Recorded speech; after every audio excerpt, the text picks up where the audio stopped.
Poles అంచనాలు కూడా తారుమారు చేశారు. అంటే వాళ్ళు కూడా కొంచెం కన్ఫ్యూజ్ అయ్యారు. సో ఓవరాల్ గా రిజల్ట్ ఇప్పుడు మనం చూసుకున్న ఇదే ఆధిక్యంలో ఉంటుంది, ఇదే మనకు ఫైనల్. కాబట్టి మనం ఇక్కడ చూసుకున్నట్లయితే ఆంధ్రప్రదేశ్ అసెంబ్లీ కాన్స్టిట్యున్సీస్ కి సంబంధించి టీడీపీ 133 అయినా చంద్రబాబు గారు అలాగే జనసేన కూటమి వాళ్ళు చేసిన ప్రయత్నం అంతా కూడా ఇక్కడ సుస్పష్టంగా మనకు కనిపిస్తుంది. సో ఇక్కడ మనకు బ్లూ కలర్ లో కనిపిస్తుంది కదా, టీడీపీ 133 స్థానాల్లో ఆధిక్యంలో ఉంది. జేఎన్పీ జనసేన గురించి తప్పకుండా మాట్లాడుకోవాలి. ఎందుకంటే 10 సంవత్సరాలుగా కఠోరమైన కృషి చేస్తున్నారనే చెప్పుకోవచ్చు జనసేన అధినేత పవన్ కళ్యాణ్. ఆయన 2 సార్లు ఓటమి చవి చూడాల్సి వచ్చింది. ఒక తారగా వెలుగొంది, ఎంతో మంది అభిమానులు సాధించుకున్నా కూడా ఇక్కడ మీరు చెప్పినట్టు పవన్ కళ్యాణ్ ఇక్కడ అసలు ఈ పొత్తుకు కూడా కీలకమని చెప్తూ ఉన్నారు రాజకీయ విశ్లేషకులు. ఈ రోజు ఇంత ఘన విజయం సాధించడంలో పవన్ కళ్యాణ్ పాత్రను మట్టుకు మనం ఖచ్చితంగా చెప్పుకోవాల్సి ఉంటుంది. ఏది రాజమండ్రి జైలు వేదికగా ఆ రోజు పవన్ కళ్యాణ్ పొత్తును ప్రకటించిన నాటి నుంచి ఇద్దరు కూడా అంటే తెలుగుదేశం పార్టీ అధినేత చంద్రబాబు అనుభవం, పవన్ కళ్యాణ్ లోని దూకుడే ఈ రోజు విజయానికి కారణంగా 21 అంటే మామూలు విషయం కాదు, ఇట్లా లీడ్ అనే చెప్పుకోవచ్చు. ఇక జనసేన పార్టీ రాజముద్ర సంపాదించుకుంది, గ్లాస్ గుర్తు వాళ్ళకే అంకితమైందనే చెప్పుకోవచ్చు. సో దీని వెనుక పవన్ కళ్యాణ్ కృషి ఎంతగానో ఉంది. ఇక బీజేపీ చూసుకున్నట్లయితే కూటమిలో భాగంగా 8 సీట్లు కైవసం చేసుకుంది. ఇక వైసీపీకి మనం చూసుకున్నట్లయితే రెడ్ కలర్ లో ఉంది, 13 స్థానాల్లో మాత్రమే ఉంది. సో మనం చూసుకుందాం, పిఠాపురంలో అయితే పవన్ కళ్యాణ్ మెజార్టీ విజయం సాధించారు.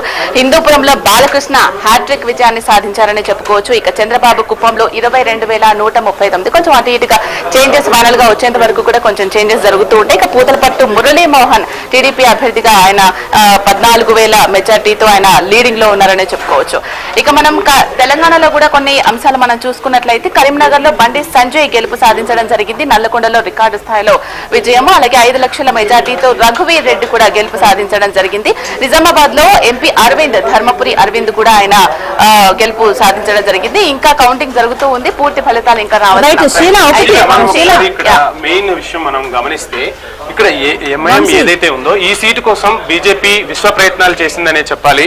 సో మాధవీలతను బరిలోకి దింపి అనూహ్యంగా ఇక్కడ మనం చూసాం అమిత్ షా ఢిల్లీ నుంచి రావటము, ఒక భారీ ర్యాలీ సాధించటము, ఎట్లా అయినా సరే ఇక్కడ హైదరాబాద్ సీటులో కాషాయ జెండా ఎగరవేయాలని చెప్పి బీజేపీ అయితే విశ్వ ప్రయత్నాలు చేసింది. ఒక రకంగా చెప్పాలి అంటే తారుమారయ్యాయని చెప్పుకోవచ్చు. ఎందుకంటే వాళ్ళు సీటు రావాలి అని చేసిన ప్రయత్నము వేరే వాళ్ళకు సీట్ వచ్చేలాగా చేసింది. ఎందుకంటే మాధవీలత ఓటింగ్ టైంలో వాళ్ళు ఓటు వేసేటప్పుడు వాళ్ళని చెక్ చేయడం కావచ్చు, అండ్ కొన్ని మాటలు ఈజీగా వదిలేయడం కావచ్చు, ఇవన్నీ కూడా ఎంఐఎం కి ప్లస్ అయ్యి ఎంఐఎం గెలిపి ఇక్కడ సాధించిందని చెప్పుకోవచ్చు. యాజ్ ఇట్ ఈస్ ఎప్పటిలాగానే ఎంఐఎం అక్కడ పట్టు సాధిస్తూనే ఉంటుంది. సో ఎంఐఎం సీట్ వచ్చేసింది.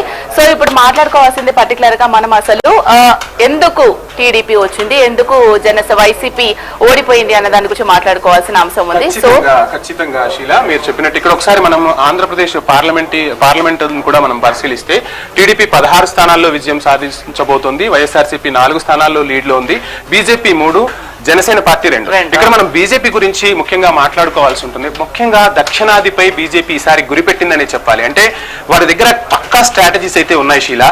ఈ దక్షిణాదిలో ముఖ్యంగా తెలంగాణపై మనం చూస్తున్నాం, రోజు కూడా అగ్రనాయక